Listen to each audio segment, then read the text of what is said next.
Peace, good morning, and I'd like to welcome you back into another edition of the Foul Playland. As always, I'm your Foul Player. Wanted to talk about boxing talk in mass, brief synopsis or overview of what I feel like boxing talk is becoming on social media and YouTube. More YouTube, because I'm not really on social media that often outside of YouTube. But and I'll go into a little bit of the fight that happened this weekend between Erroll Spence and Danny Garcia, and how it relates to all this. This weekend, actually, I'll start off with that. This weekend, as you may well know, Erroll Spence had a fight against Danny Garcia. Erroll Spence dominated Danny Garcia, which I wasn't surprised by. The only compelling storyline of that fight was whether Danny Garcia could test Erroll Spence's mettle after Erroll Spence surviving a horrific car crash. The fight proved that Erroll Spence did come back from that car crash without any issue. He was able to dominate Danny Garcia in my eyes. He didn't knock him out, but that's not saying much because Danny Garcia has a great chin and he hasn't gotten taken out of a fight via knockout yet. So my hat's off to Erroll Spence in that regard. But my general overview of boxing talk, and the reason I'm making this video, is what happened in the aftermath of this fight. Because, and I'll give you a little bit of me personally, I actually like the pageantry of, when boxers do ring walks.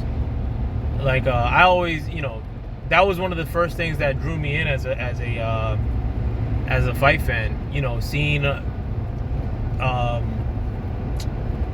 Chavez come in with like a Mexican contingent back in the day, and like with sombreros and Mexican music. And then, like whoever he would be fighting, would come out with like hip hop or something,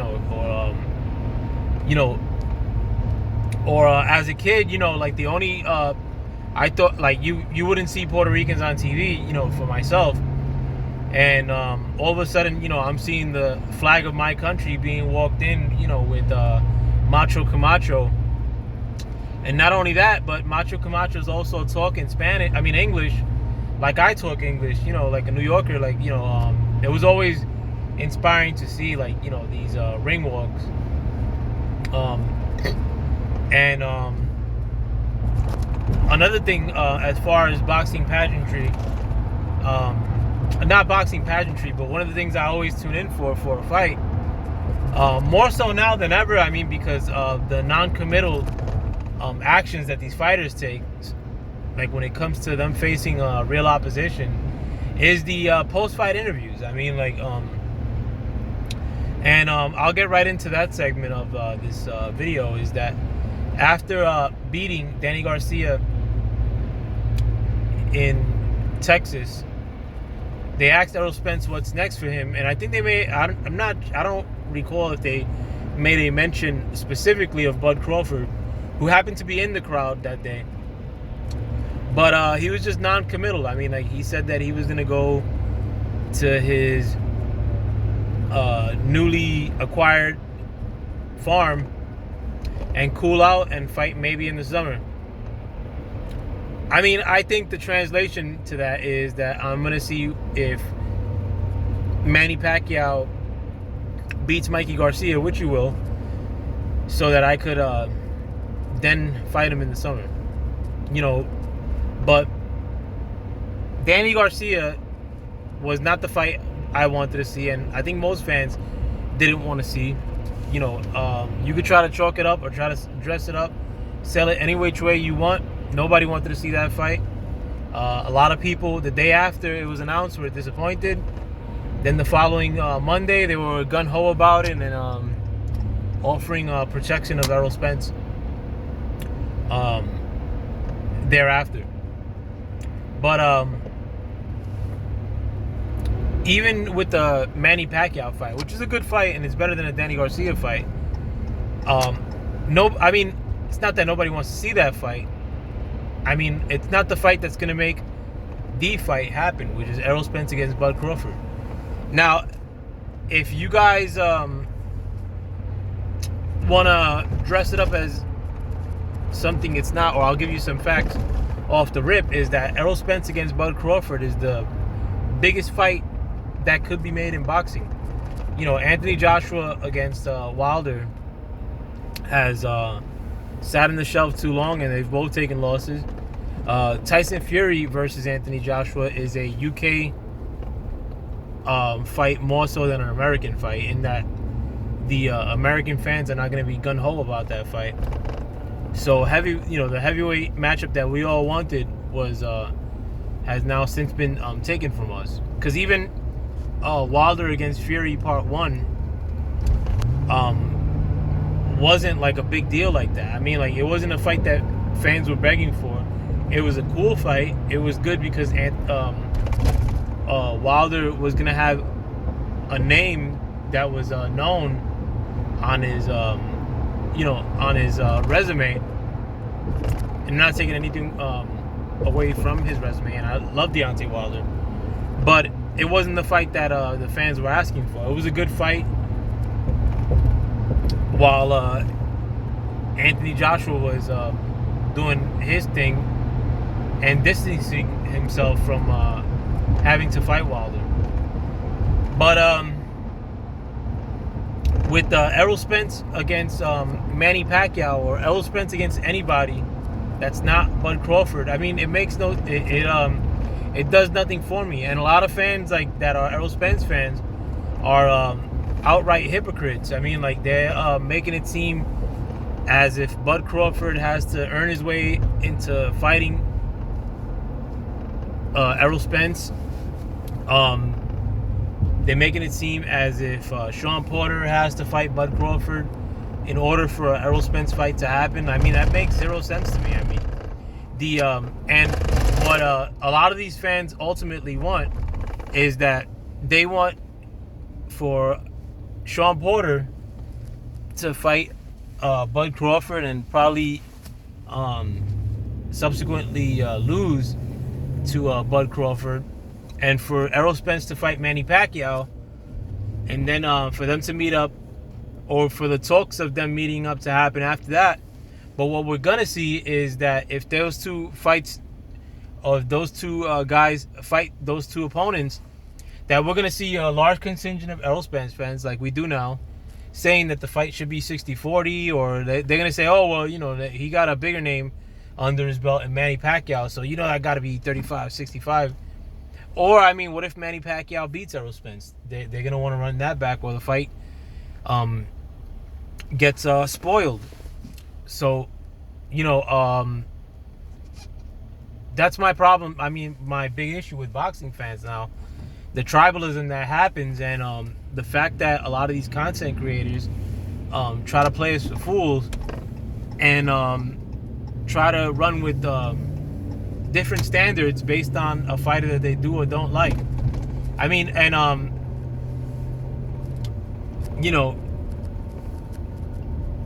and the problem is that the boxers then start picking up those same attitudes, like, and Errol Spence has already had that attitude for quite a while now, in that he thinks he doesn't have to give the fans the Bud Crawford fight, because you have a lot of fans that are Errol Spence carrot riders who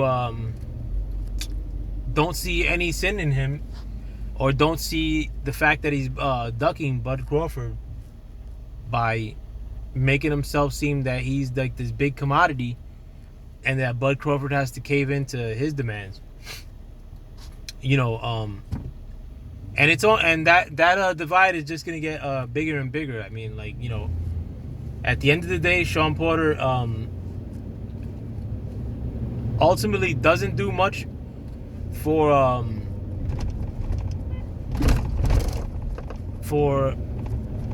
Bud Crawford. I mean, it is a good name. It is a common opponent if he does end up fighting him. And I mean, if he does better with Sean Porter, I mean, Does that increase his negotiating power, so to say? I don't think so. I think that the same people. I think that if in the aftermath of that, Errol Spence comes out with the same 60-40 demands, that a lot of fans are gonna defend that. You know, why not?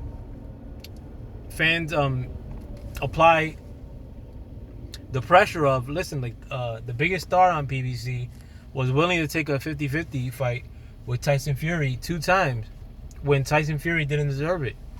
And could you tell me that Tyson Fury is more deserving than Bud Crawford when it comes to Errol Spence? Not at all. I mean, like, I think Deontay Wilder is still a bigger star than Errol Spence. I think Wilder was a bigger star than Errol Spence before he fought Tyson Fury. Even now. So why can't we just apply that same standard with the biggest fight in boxing?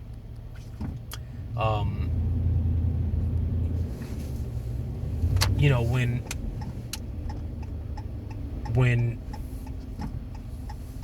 Wilder wanted to fight Anthony Joshua, if I remember correctly, Wilder threw out the first salvo and said 60-40, which is more than reasonable. And it was Anthony Joshua and Eddie Hearn did their best to make it seem as if the 60-40 wasn't deserved. And we all rained down on him for trying to come with such a what we consider a ridiculous standard. I mean, they wanted to give him a flat fee, or they wanted to give him $12 million and then $15 million. So I mean, and there wasn't that pressure from Wilder fans to say, oh well, he should just take the $15 million, because we knew that was ridiculous. But meanwhile, a lot of these same fans are telling Errol Spence that it's okay for him to throw out these offers, and then when Bud reacts to them, they make it seem like Bud's the one that's initiating these talks of throwing out these numbers from the onset. They make it seem like if we're forgetting what's what. I'll make a few pulling up to my house. I don't want you grimy folks to see where I live. But and I just don't like being taken for a sucker. Listen, like, I mean, like, if we're if you're selling me something and you're overcharging me, I mean, like, if I need it, I mean, like, what could I do? But if I think you're trying to sucker me or juice me, or you're telling me a price one day and then like trying to bump it up a couple days afterwards, then it'd be foolish of me, like, to cave into what you're trying to get over on me with. But the cultish fans, or these fanboys, I mean, they're no help to the boxing world. I mean, like, or they're no help as far as fights being made. And then you had these assholes like that were in Texas after the fight, who supposedly, I mean, rumor is that they were harassing Terrence Crawford, and I'm pretty sure, I mean, the rumor is, I mean, I can't say that this happened or not, but I'm pretty sure that they were probably well, the rumor is that they were saying, oh, you ain't gonna get that fight with Errol Spence. Like, these dudes act like they're straight girls, bro. Like, they're straight, like if they're your wifey or something. Like, what's that?